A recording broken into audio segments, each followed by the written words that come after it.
no sé.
Ok, chicos, buenas noches. Vamos a empezar con la clase de hoy con un caso clínico. El motivo de consulta de este paciente es hematuria macroscópica. Si le preguntamos un poco más, nos dice que ha notado sangre en la orina con un periodo de evolución de aproximadamente 2 semanas. Sin dolor significativo, pero una leve molestia en la región lumbar del lado izquierdo. Niega que tenga fiebre, pérdida de peso o cambios en el apetito y es la primera vez que ha tenido estos síntomas. Los antecedentes relevantes refiere que tiene hipertensión arterial que está aparentemente bien controlada con enalapril, no tiene antecedentes de enfermedades renales previas, es fumador, nada más te dice que desde hace mucho tiempo, no te dice cuánto, y niega antecedentes familiares para cáncer. Entonces, al examen físico, tiene una presión ligeramente elevada, predominio de la sistólica, el resto de los signos vitales están normales, se observa un paciente con sobrepeso, no tiene datos relevantes a nivel del abdomen, en la región lumbar, cuando le haces puño-percusión del lado izquierdo, si tiene dolor. Luego en el examen de orina, visiblemente si tiene datos de hematuria, ¿no? Entonces, los laboratorios que te muestran a nivel de lo que es el hemograma está normal, en las 3 líneas celulares, en la bioquímica también el riñón tiene función normal, los electrolitos están normales. Y en el examen general de orina se evidencia una hematuria macroscópica sin datos de infección, e incluso tiene un cultivo que es negativo. Le hacen un ultrasonido de abdomen y encuentran esto a nivel de lo que es la ecografía renal. Ya me pongo el puntero. Donde se encuentra una masa a nivel de lo que es el polo superior del riñón izquierdo. La masa dice que mide aproximadamente 4 centímetros, tiene datos de vascularización, de algunas áreas de calcificación, los bordes no son regulares, entonces se sugiere que se debe completar por las características de esta masa con otro estudio para caracterizar mejor qué tipo de masa es. Entonces se completa con esta tomografía, ¿no? A ver, Irineo, ¿qué ves en esta tomografía? Mm. Buenas tardes, doctora.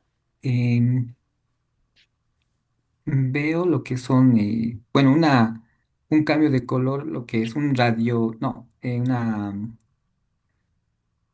del lado izquierdo, veo que está ay, bueno, es blanco, es ya no me acuerdo, doctora. Pero ¿en qué nivel anatómico? ¿Qué es lo que ves? Veo los riñones, doctora. ¿Mm? sí, riñones. Los riñones del lado derecho parece que está normal y del lado izquierdo presenta una em, es de color blanco. Ok. A ver, Felipe, ¿tú qué ves? Descríbelo. ¿Te llama la atención? Aquí está, ya. Veo, bueno, lo mismo, ambos riñones se logran ver y al lado izquierdo se observa un riñón que tiene una masa que parecería estar que parecería estar, sí, como septada, que es debido al contraste. Podemos ver ahí que tiene contraste, está en fase arterial, entonces es una masa hipervascularizada O que nos sea, tendría que hacer dices que sospechar esta es la masa, que esté hipervascularizado, sí. esta. Ah, no, claro, no, más bien lo de abajo es la masa. Lo de abajo es la masa y eso está en fase arterial y más bien no tiene circulación. Ok, Casi no sí, tiene, hasta mire, que tiene sí, dos puntitos ahí. sí, que muy bien. Entonces, los dos riñones son los que se ven con hiperintensidad por el contraste. ¿Cómo saben Sí, que tiene contraste? Porque aquí también se ve la aorta, ¿no? Está con contraste, tiene el mismo color. ¿Es por qué? Porque por el riñón se elimina el contraste y aquí está la masa que se veía en la ecografía, ¿no? Más bien es hipointensa, si tiene áreas de necrosis y estos puntitos que dices Felipe son hipercalcificaciones, ¿no? Y te dice pues que es una lesión renal del lado izquierdo, ¿no? Con todas estas características. Realmente sí tiene los bordes, la verdad, bastante definidos, pero lo que le hacen, digamos, con características que sugieran malignidad es pues que tiene áreas de necrosis y también de calcificaciones. Y también nos muestra, bueno, no nos muestra en esta tomografía que haya lesiones a otro nivel como los ganglios, como el hueso, como el músculo, ¿no? Entonces, pero sí tiene características de malignidad. Entonces, ¿qué diagnósticos diferenciales entonces tendríamos, Franco? Bueno, la hematuria tendría que descartarse con el dolor litiasis. Bueno, no hay dolor de tipo Ya con cólico. todos los estudios que ya tienes, ¿cuál sería tu diagnóstico diferencial? Un, yo sospecharía de un cáncer renal. ¿Ok? ¿Qué más? Eso principalmente, doctora. Diagnósticos diferenciales. ¿Qué más? Camila.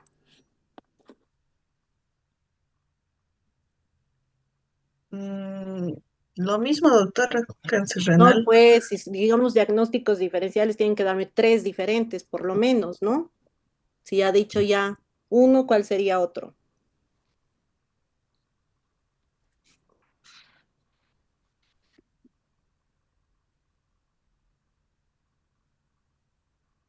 Mm, Nada.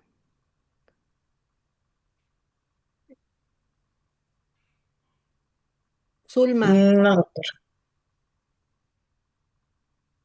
Una metástasis diagnósticos renal, doctora. diferenciales. ¿Perdón? Una metástasis renal. Podría ser, pero ya te estaba diciendo la tomografía que no hay lesiones en otro lado, ¿no? Lady, Reque, diagnósticos diferenciales. ¿Podría Volvemos. ser, doctora, un feocromocitoma? Sí, pero el feomocromocitoma más que del riñón es de la suprarrenal, ¿no? O sea, Abigail, Melissa,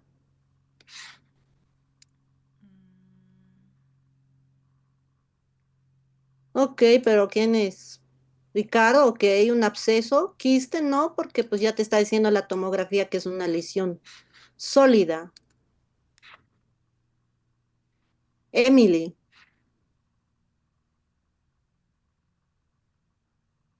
Un quiste también yo pensaba, doctora, pero ya pero por ya las te está características. diciendo la tomografía que es un tumor, entonces, ¿cuál es la definición de un quiste? A ver, entonces, empecemos por eso. Un quiste tendría contenido líquido. Exacto, entonces no, no es. Entonces, ya que la imaginación,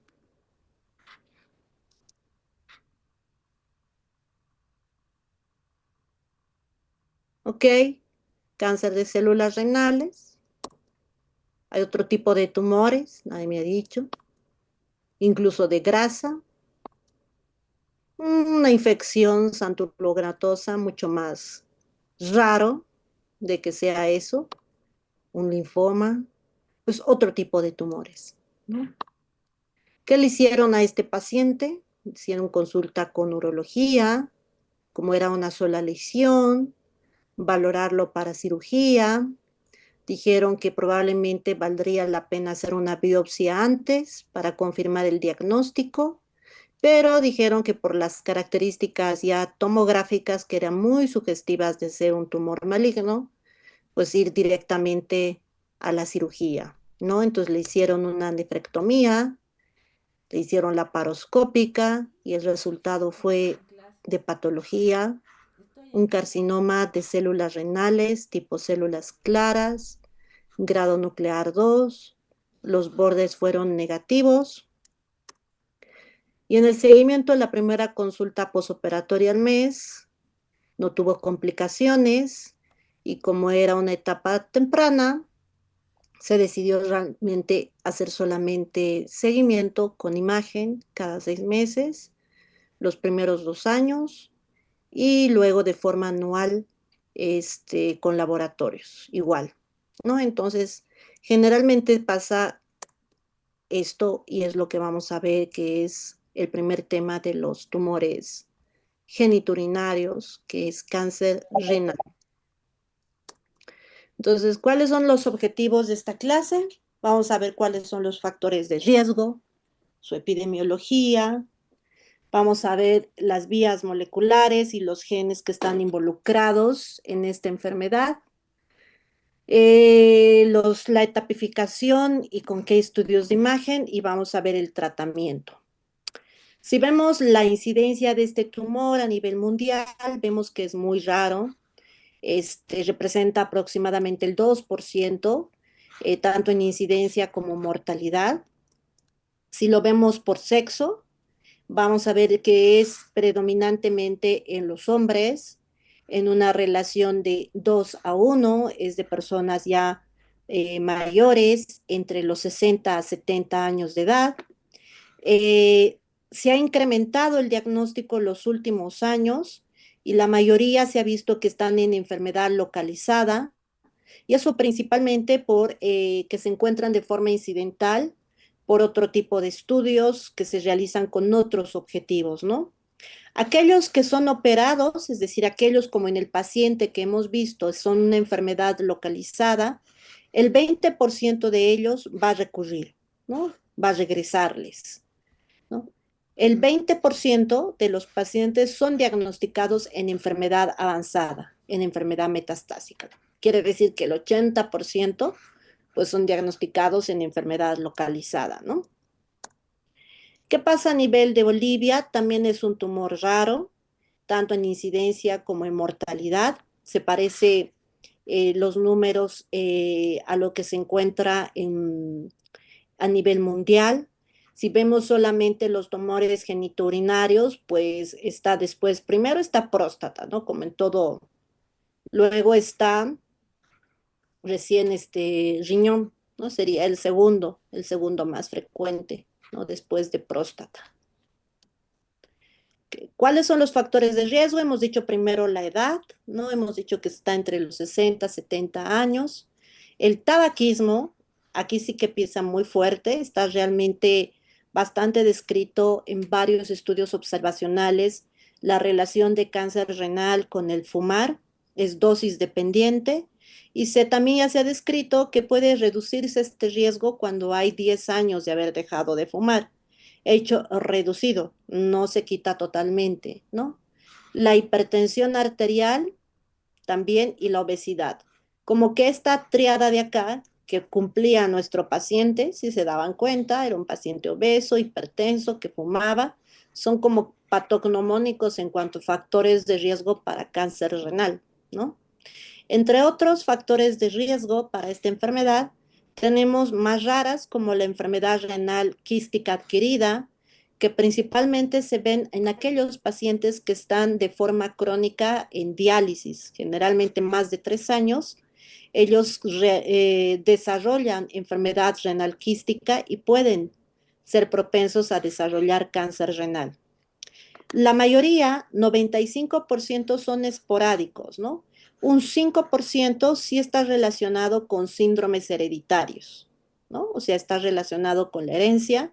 Y esto puede estar 2 a 3 veces aumentado si ya de por sí el paciente tiene un primer familiar de primer grado que haya tenido cáncer renal. Es decir, con un solo familiar que tenga cáncer renal, el riesgo aumenta 2 a 3 veces más de tenerlo. Hablando de síndromes hereditarios relacionados con cáncer de riñón, en esta tabla se resume muy bien los principales para que lo lean, pero el principal, el más frecuente, digamos, y el modelo es el síndrome de von Hippel-Lindau, donde está relacionado con la alteración de la proteína de von Hippel-Lindau, que se encuentra en el brazo corto del cromosoma 3, y principalmente está relacionado con el más frecuente, que es el cáncer de riñón de células claras, ¿no? Generalmente se sospecha cuando estos tumores se presentan de forma bilateral, no como en el paciente que hemos visto, que era de un solo lado, ¿no? Si se presentan tumores de forma bilateral o múltiples, habría que sospechar de un síndrome hereditario. Y como es un síndrome, pues tiene otras manifestaciones que están relacionadas al síndrome de von Hippel-Lindau, como por ejemplo el paciente hay que buscarle intencionadamente, ¿no? Hay hemangioblastomas en el cerebro, en la retina, feocromocitomas, tumores neuroendocrinos que hemos visto la semana pasada. Entonces hay que buscarles intencionadamente cuando sospechas este tipo de síndromes. Luego hay otros síndromes que principalmente van a leerlos a este lado. Vamos a ver sus genes principalmente que están involucrados en su desarrollo, pero van a observar que cada uno de estos síndromes está relacionado con diferentes tipos histológicos de cáncer renal. Si vemos otro que también es bastante descrito, que es el síndrome de Birt-Hotch-Dubé, principalmente este está relacionado, por ejemplo, con el cáncer renal oncocítico y cromófobo, ¿no? Entonces, vamos a ver que cada uno de estos síndromes está principalmente relacionado con diferentes tipos histológicos de cáncer renal. Ahora, para ver la carcinogénesis, hemos dicho que el principal gen, ahí, perdón, está acá, que el principal gen alterado, déjeme poner el puntero, ahí está. El principal gen alterado es la proteína de von Hippel-Lindau, que está en el brazo corto del cromosoma 3, que este es un gen supresor, ¿no? Es un gen supresor, déjenme sacarlos porque no me deja señalar. Los voy a colocar a este lado. Ok, es un gen supresor que se encuentra el más frecuentemente alterado que hemos visto en cáncer renal de células claras, donde vamos a ver que tiene la función de reconocer a un complejo que finalmente va a atrapar a estas dos proteínas que son muy importantes, que es el factor inducido de la hipoxia alfa, que finalmente va a producir la proliferación descontrolada de las células. Otros genes menos frecuentes que están involucrados en el desarrollo de cáncer renal tenemos PBRM1, C2, BAP1, mTOR, en sus diferentes porcentajes. Pero si nos quedamos con el gen de von Hippel-Lindau, que es el que más frecuentemente está involucrado en el desarrollo de este tipo de tumores, lo vamos a ver aquí más gráficamente, donde aquí está la célula y aquí, digamos, el desencadenante principal es la cantidad de oxígeno.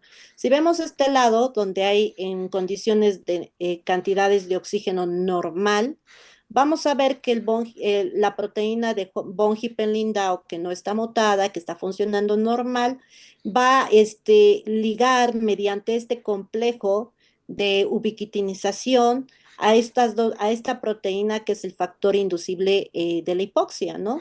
Y al ligarla, lo que va a hacer es ubiquitinizarla y degradarla, ¿no? Entonces no va a haber una acumulación del factor inducible del factor inducido por la hipoxia, ¿no?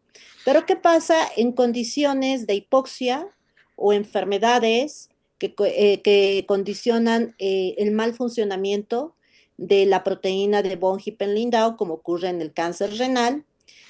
Pues vamos a ver que no va a haber esta unión, ¿no? Esta unión de acá del complejo de ubiquitinización con el factor inducible de la hipoxia. Y como este complejo no va a atrapar al factor inducible de la hipoxia, principalmente la subunidad alfa, luego se va a unir con la subunidad beta y va a entrar al núcleo y va a activar factores de transcripción que van a producir la proliferación descontrolada de la célula, ¿no? Entonces, como ven, es importante que el funcionamiento normal de la proteína del von Hippel-Lindau para evitar que estos dos factores inducibles de la hipoxia, tanto alfa como beta, ingresen al núcleo y induzcan la proliferación descontrolada de la célula, ¿no? Estas vías de señalización, estos genes, si ustedes ven, es las vías moleculares más sencillas de todos los tumores. De hecho, es la vía molecular más corta de todos los tumores malignos.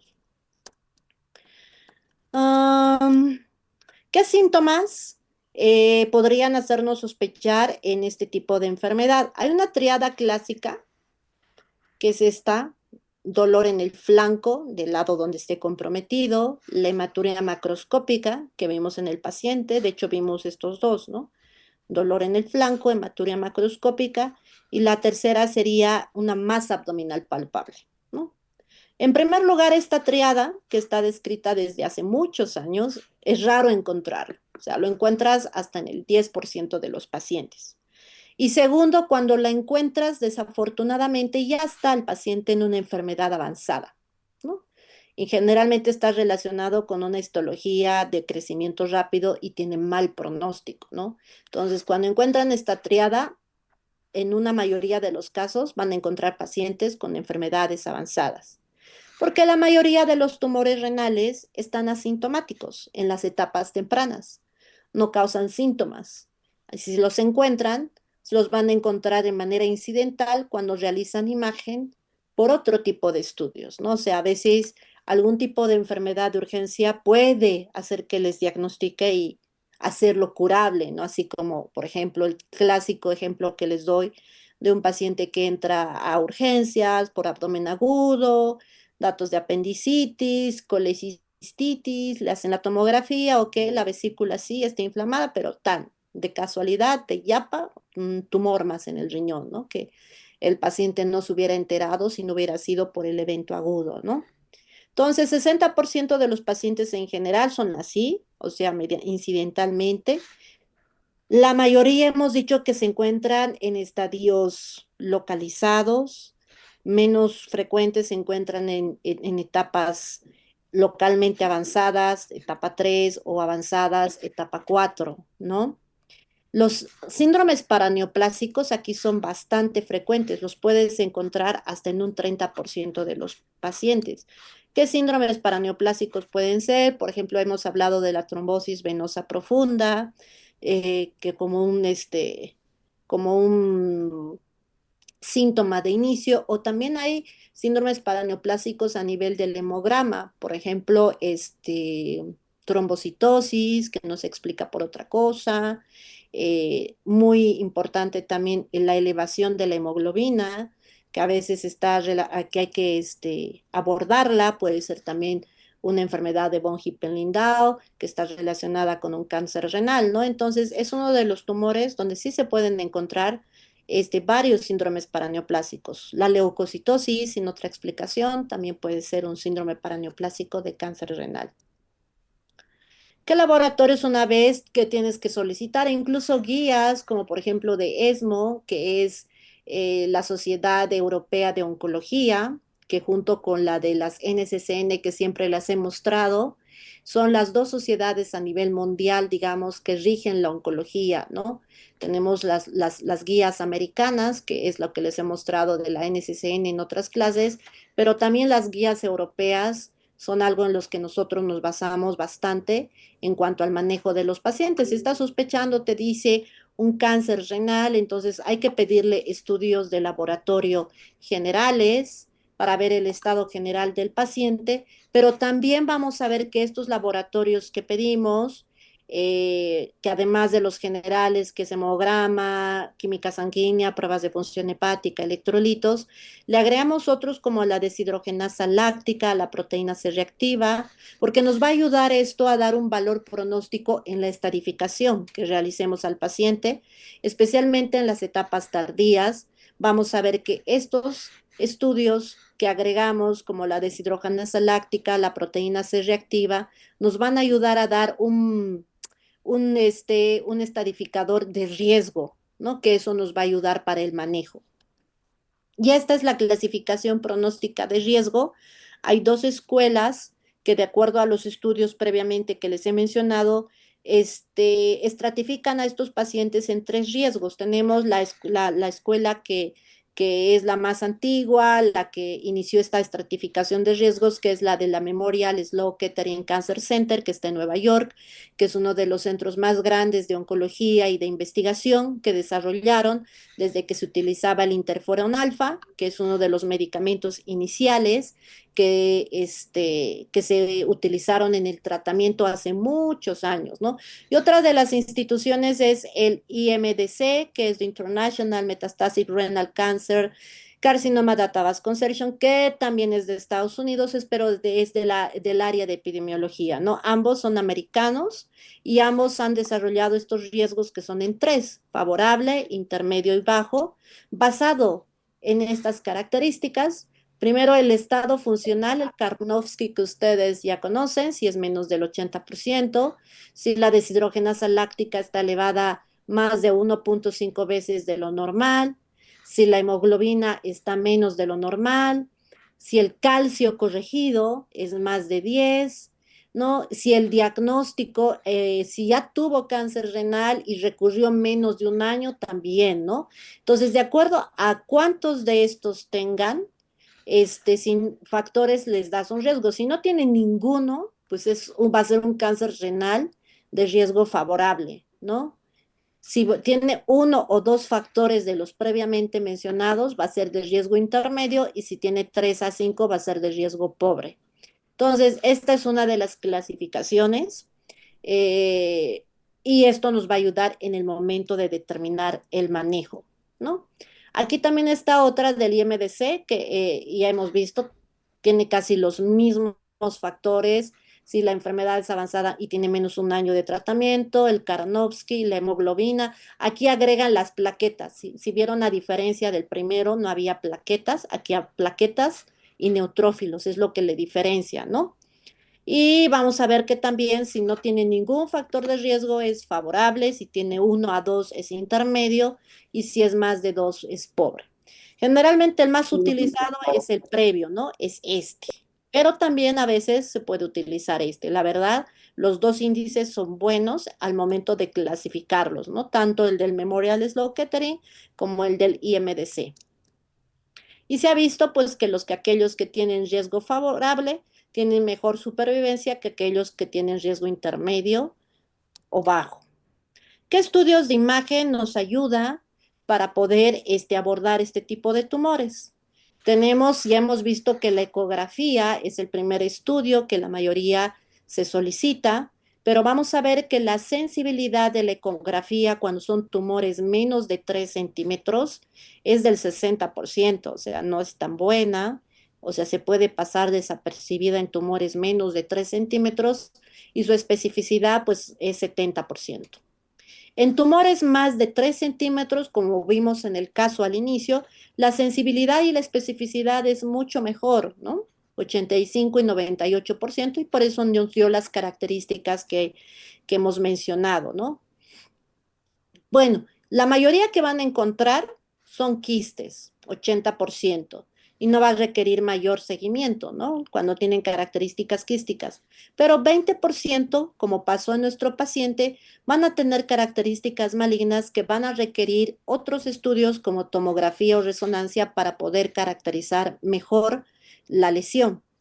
Aquí vamos a ver en la ecografía renal características que nos ayudan a diferenciar entre un quiste que es benigno con aquellos que nos hagan sospechar malignidad. Vamos a ver que un quiste generalmente es muy redondo o ovalado, de bordes bien definidos, no va a tener ecos dentro, va a ser de pared lisa y definida, va a transmisión adecuada, va a tener sombra acústica, ¿no? En cambio, como hemos visto en nuestro paciente, cuando se sospecha de malignidad va a tener las calcificaciones que tenía, va a tener tabiques, generalmente más de dos, va a tener engrosamiento o nodularidad septal y va a tener principalmente componente sólido, ¿no? La tomografía va a ser va a tener mayor sensibilidad y especificidad que la ecografía. Miren, para tumores menos de 3 centímetros, pues no se iguala, ¿no? Con lo que nos mostraba la ecografía, ¿no? Miren su sensibilidad y su especificidad, ambos casi son del 90%. Y cuando son tumoraciones más de 3 centímetros, como en el caso que vimos, su sensibilidad y especificidad, pues es muy buena, ¿no? También nos va a decir si hay quistes renales complejos por la clasificación de Bosniak, que probablemente ya lo han visto, es de forma muy frecuente, están en los reportes de tomografía.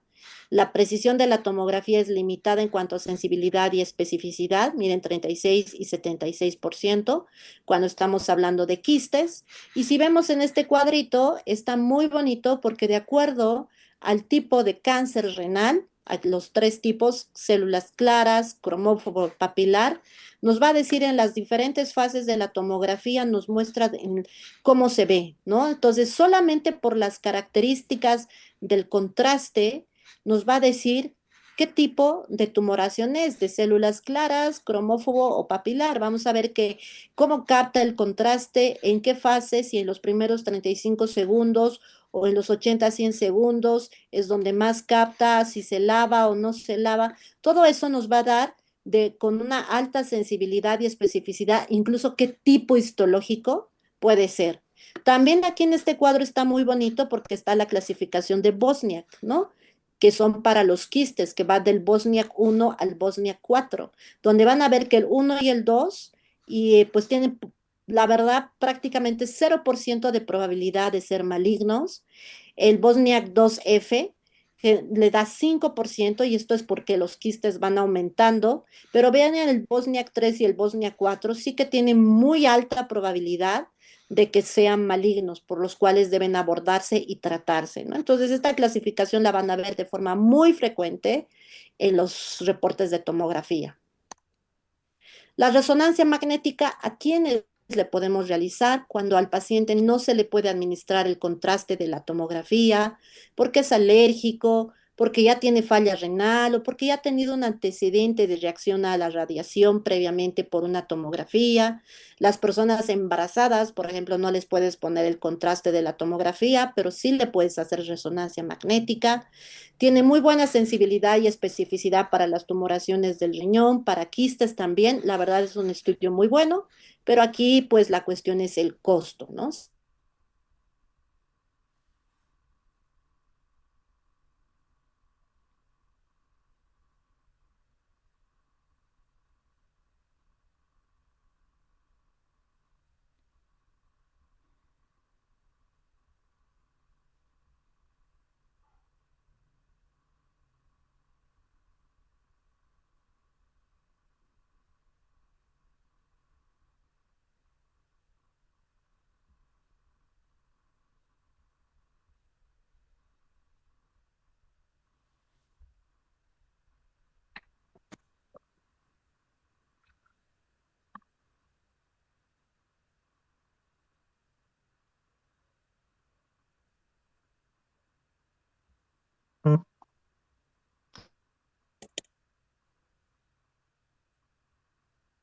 No vamos a demostrarnos amor porque vamos.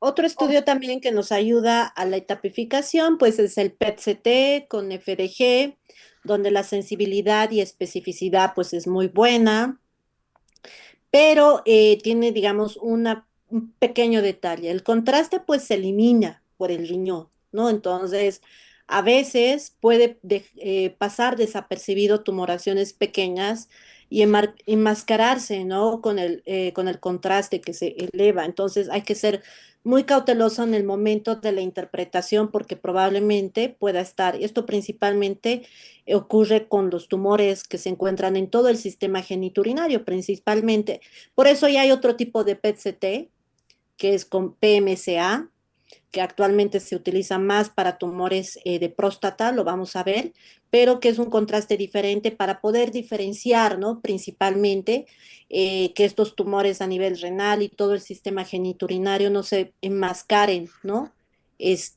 Por el contraste. Pero, por ejemplo, acá en esta imagen vemos que no hay ningún problema, ¿no? Aquí vemos claramente en la fase de la tomografía la tumoración, en este caso se encuentra en el tumor, perdón, en el riñón derecho, en el polo inferior del riñón derecho, y aquí podemos ver claramente que sí hay una captación, ¿no? Por el contraste del PET-CT.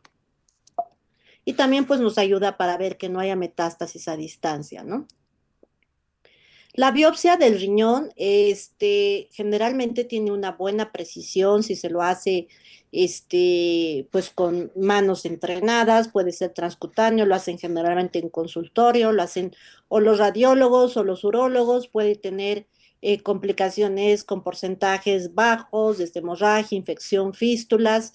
Antes había ese mito pues que se siembra el tumor, se ha visto pues que como ya hemos visto en varios tipos de tumores, pues en esta no hay ya se ha visto que en varios estudios que no tienen ninguna relación la toma de biopsia con la diseminación del tumor, eso no es. Y tiene un valor pues bastante útil porque pues nos va a dar el diagnóstico, nos va a decir que, por ejemplo, aquellas tumoraciones que por los estudios de imagen como la tomografía, les decía, de acuerdo al tipo histológico, nos puede dar con una alta sensibilidad y especificidad qué tipo de tumor. Primero, si es maligno y segundo, nos puede decir qué tipo histológico es con una alta probabilidad de decirnos de forma adecuada, pero hay algunos pacientes donde no nos dan las características o son de forma indeterminada, donde necesariamente tendríamos que hacer la biopsia para confirmar la malignidad, ¿no? Este, y pues tal vez si sale que es benigno, generalmente hay que seguirlos, pero esos son casos muy raros, ¿no? Entonces, sí nos da dependiendo quién lo hace, una precisión de la detección de malignidad que puede ser tan baja, desde 38% porque no hubo buena muestra, hasta tan buena, que ocurre afortunadamente en la mayoría de los casos, que se hacen en manos expertas y nos van a dar el tipo de tumor, pues el grado de diferenciación, todo lo que nos interesa pues en el reporte de patología. Y estos son los tipos histológicos, desde el punto de vista histológico, los tipos de cáncer renal. Indudablemente el cáncer de células claras es el más frecuente, 75% de los casos, y este cuadrito está muy bien resumido porque te dice por frecuencia cuál es el tipo más frecuente desde el punto de vista histológico de cáncer renal, te dice la frecuencia y te dice la mutación principalmente que está involucrada en su desarrollo. En este caso ya hemos mencionado que el principal gen en el desarrollo de cáncer de células claras es el gen de von Hippel-Lindau, ¿no? En segundo lugar, tenemos al cáncer papilar tipo 2, ¿no? Que tenemos que en frecuencia sea el 10%, el cáncer papilar tipo 1 junto con el cromófobo y el oncocitoma representan el 5%, y en cada uno de ellos están los genes que principalmente están involucrados en su desarrollo. Y esta clasificación histológica de la Organización Mundial de la Salud se la maneja desde el 2016, donde van a ver todos los diferentes tipos de tumores renales, donde vamos a ver que el primero siempre va a ser el carcinoma de células claras, pero también hay otros más raros, ¿no? Los tumores metanéfricos, los nefroblásticos, que principalmente el nefroblastoma es uno de los tumores más frecuentes en los niños, ¿no? Tumores que se originan ya del tejido mesenquimal con sus diferentes variedades. De hecho, que cuando el carcinoma de células claras es mixto y tiene un porcentaje mayor del 30% de sarcoma, uy, no, es de muy mal pronóstico, ¿no? Entonces, cuando ya tienen componentes mesenquimatosos como sarcoma, realmente el pronóstico se ensombrece en este tipo de pacientes. Y miren, también hay neuroendocrinos. Como hemos dicho en la anterior clase, los tumores en neuroendocrinos se pueden originar en cualquier parte del cuerpo y el riñón también es uno de ellos. Es muy raro, pero también hay tumores neuroendocrinos de riñón. Y este es un resumen de la clasificación histológica con algunas de sus características, que seguramente esto le verán muy detalladamente en sus clases de patología. Entonces, ¿qué es lo que nos reportan en el reporte de patología? Nos van a decir qué tipo histológico es, pues si es cromófobo, si es papilar, si es de células renales, qué grado de diferenciación, si es intermedio, medio, bajo, el tamaño del tumor, nos va a decir el tamaño del tumor, que es bien importante para la etapificación, la extensión, si va a invadir lo que es, aquí tienen que recordar sus conocimientos básicos de anatomía del riñón, desde la cápsula, la fascia de Gerota, etcétera, porque eso va a ayudar para la etapificación. Si tiene necrosis, si hay invasión linfática y vascular, invasión perineural y los bordes en el momento que se realiza la cirugía, que deben estar libres, ¿no? Y en la inmunohistoquímica, pues estos marcadores de acá son los principales. Van a estar la citoqueratina 7, que es una de las principales, pero van a tener PAX8, CD10, RCCC, que esto les digo, van a ver seguramente muy detalladamente en sus clases de patología. Y bueno, la etapificación es por el TNM, ¿no? Donde T ya saben que es el tumor, en este caso aquí tenemos como ejemplo T1, donde T1 son todos aquellos tumores de 7 centímetros o menos, ¿no? Y ahí los dividen en dos grupos, tenemos el T1A y el T1B, menos 4 es T1A y T1B es de 4 a 7 centímetros. A ver, Irineo, de nuestro paciente, ¿cuánto medía el tumor?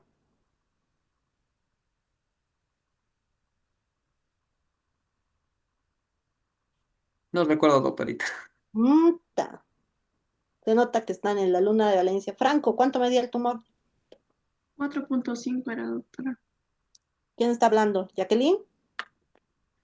Muy bien, 4.5. Entonces sería un T1B, si lo vemos estrictamente, ¿no? 4.5 centímetros sería un T1B.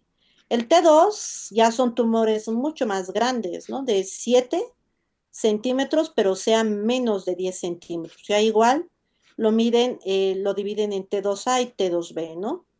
El T3, pues ya tiene tres variedades, el A, el B y el C. Aquí ya te habla de invasión a estructuras, ¿no? Por ejemplo, aquí te dice que invade la grasa perirrenal, aquí está la grasita perirrenal, y a una vez que invade el tumor la grasita perirrenal ya es un T3A. Ahora, aquí es bien importante los vasos que irrigan. Bueno, espero que recordarán que los vasos que irrigan al riñón son las venas y la arteria renal, ¿no? Entonces, si invade ya estos vasos, ya se considera ya que es un T3B. Y uno que ya invade lo que son, todo lo que es vena cava, todo eso es bien importante, pues ya se considera un T3C, ¿no? Entonces, aquí vemos el T4 que ya invade estructuras incluso fuera de la fascia de Gerota. Aquí todavía en el T3 estaba aquí, ¿no? Invadiendo lo que es la grasa perirrenal, pero acá miren el tumor, aunque no invada vasos, pero ya está invadiendo acá fuera de la fascia de Gerota. Y aquí incluso está invadiendo lo que es las suprarrenales, ¿no? Ya tumores que están invadiendo otros órganos, la suprarrenal, ¿no? Ese es el T. El N, pues son todos los ganglios regionales que se encuentran a nivel del ilio renal, ¿no? Y está muy fácil, ¿no? N0 sin invasión de ganglios, N1 con invasión de ganglios regionales, ¿no? En nuestro paciente, pues no había invasión de ganglios regionales. En la tomografía nos decía que no había ganglios. Lugares más frecuentes de metástasis, tenemos en primer lugar pulmón, ¿no? 45%, la mitad. Hueso, en segundo lugar. Hígado, 20%, suprarrenales, 10%, sistema nervioso central, hasta el cerebro, sí, es menos frecuente, pero va. En realidad este tumor puede ir a cualquier parte de los lugares menos frecuentes. A ver, anecdóticos que hemos visto eh, en la punta de los dedos. ¿No? Había una bolita ahí, ¿no? En la punta, así que debe ser un lipoma o algo. Luego en la cuero cabelludo también hemos visto una bolita ahí en el cuello, ahí molestaba, bueno, hasta que le molestaba tanto que decidió sacar una metástasis de cáncer de riñón, ¿no? Entonces, es uno de los tumores donde te pueden dar metástasis en lugares bastante curiosos. También hemos visto en la oreja, ¿no? Hay una bolita que se quitaba, una metástasis, ¿no? Lesiones en la piel que a veces dicen, no, pues no es nada, pero resulta que podría ser metástasis, ¿no? De cáncer de riñón. Y las etapas, pues, se dividen en tres grupos, donde la etapa uno y la etapa 2 son las etapas localizadas. Como recordarán, nuestro paciente era un T1B, ¿no? Entonces era una etapa realmente en etapa uno, ¿no? ¿No? Luego de la etapa 3 se considera, es decir, aquellos que ya tienen ganglios regionales, solo con tener ganglios regionales, ya se considera etapa 3, ¿no? Entonces, esas ya son las localmente avanzadas. Y bueno, la etapa 4 la que tiene metástasis, ¿no? 3 localizada, localmente avanzada y la metastásica. Ya saben que esto es para dar el manejo donde de la etapa uno a la etapa 3 pues lo ideal es hacerle la nefrectomía radical, que puede ser ya abierta, laparoscópica, robótica, en sus diferentes variedades. Y los tumores localmente avanzados y resecables que están ahí con riesgo de agravar función renal. Entonces, a veces se les da neoadyuvancia con algunos tipos de terapia blanco dirigida para hacer que la cirugía finalmente pueda realizarse con éxito. Y luego de eso, considerar qué tipo de características tiene el tumor, porque hay en algunos que ya actualmente se da adyuvancia con terapia blanco dirigida como los inhibidores de tirosina, como es sunitinib, especialmente aquellos pacientes que están en etapa 3 o en etapa 4.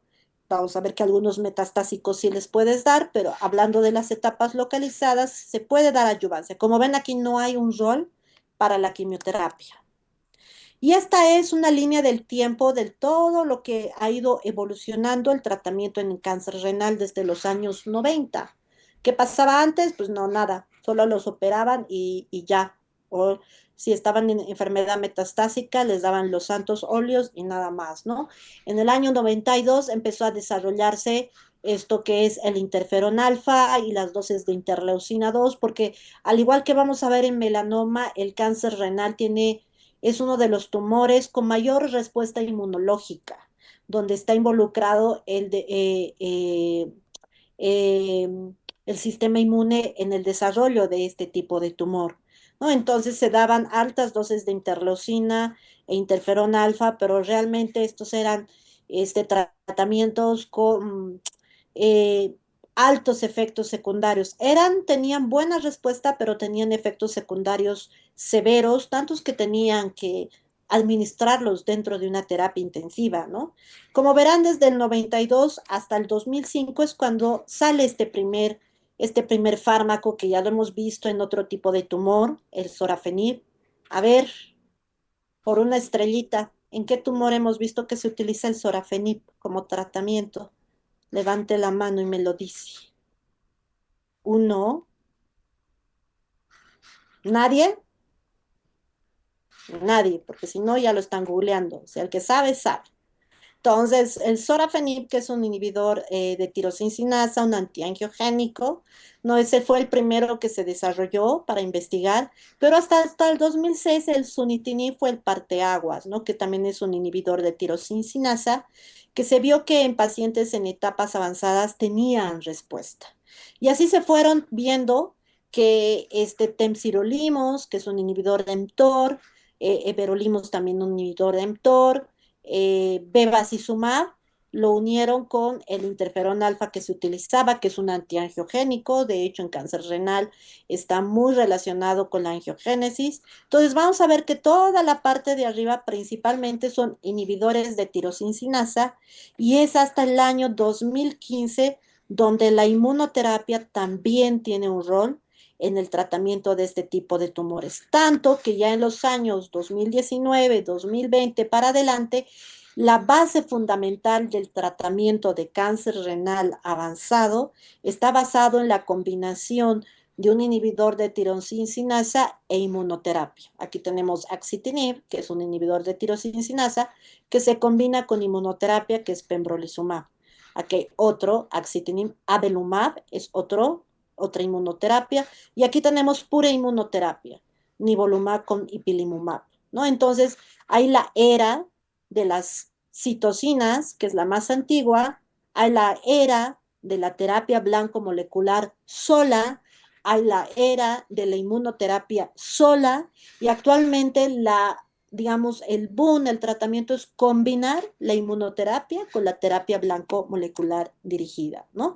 Aquí están las eras nuevamente, y aquí ya tenemos hasta los años 2022, donde van a ver todos, ¿no? Aquí tenemos la terapia blanco molecular, principalmente por inhibidores de mTOR, de los antiangiogénicos, y aquí tenemos la inmunoterapia. Y vamos a ver que en los diferentes años, esto pues no, esto es ya para los residentes de oncología, hay diferentes estudios como el CABOSUN, CheckMate, todo esto es lo que manejan ellos, las combinaciones de estos diferentes fármacos que, como verán, todos es inmunoterapia con terapia blanco dirigida. Es lo que actualmente se da. Como ven, no hay quimios en cáncer renal.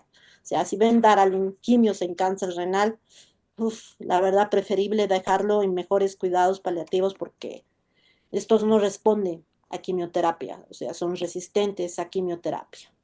Esto es de la etapa 4, ¿no? Donde hemos dicho que es basado principalmente en inmunoterapia y terapia blanco dirigida. Esto ya está descrito en las guías de la NCCN, también está en las guías europeas. Y de acuerdo al riesgo que hemos mencionado del IMDC, del Memorial Sloan Kettering, se determina cuál es la mejor combinación, ¿no?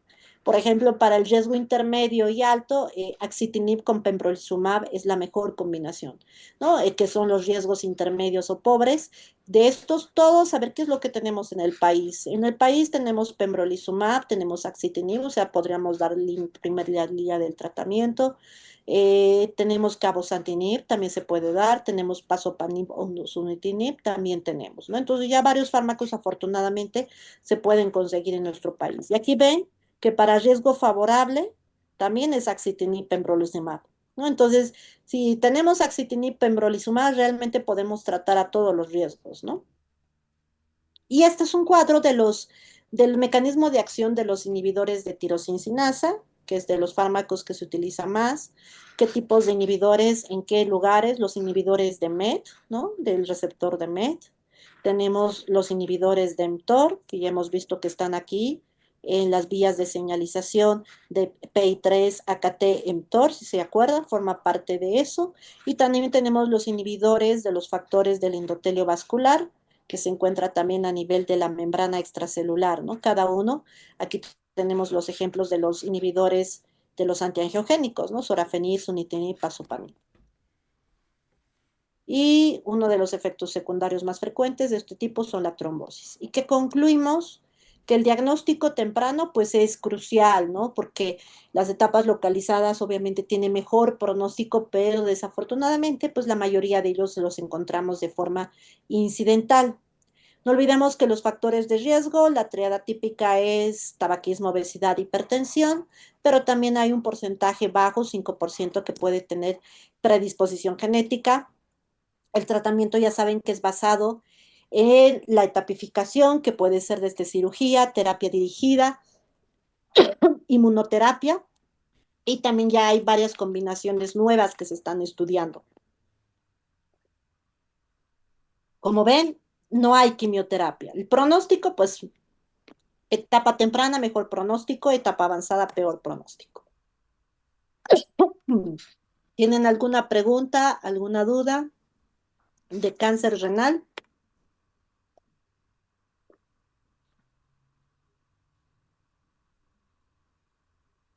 ¿Todo queda claro?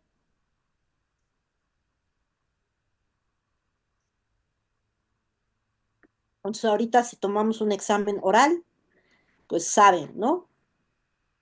Podemos calificarlo muy bien ahorita. Ok, no, no es cierto. Además me hace frío para tomarles examen. Pero sí, la próxima les voy a tomar uno de renal. Ok, muy bien. Si no hay preguntas, nos vemos el próximo miércoles.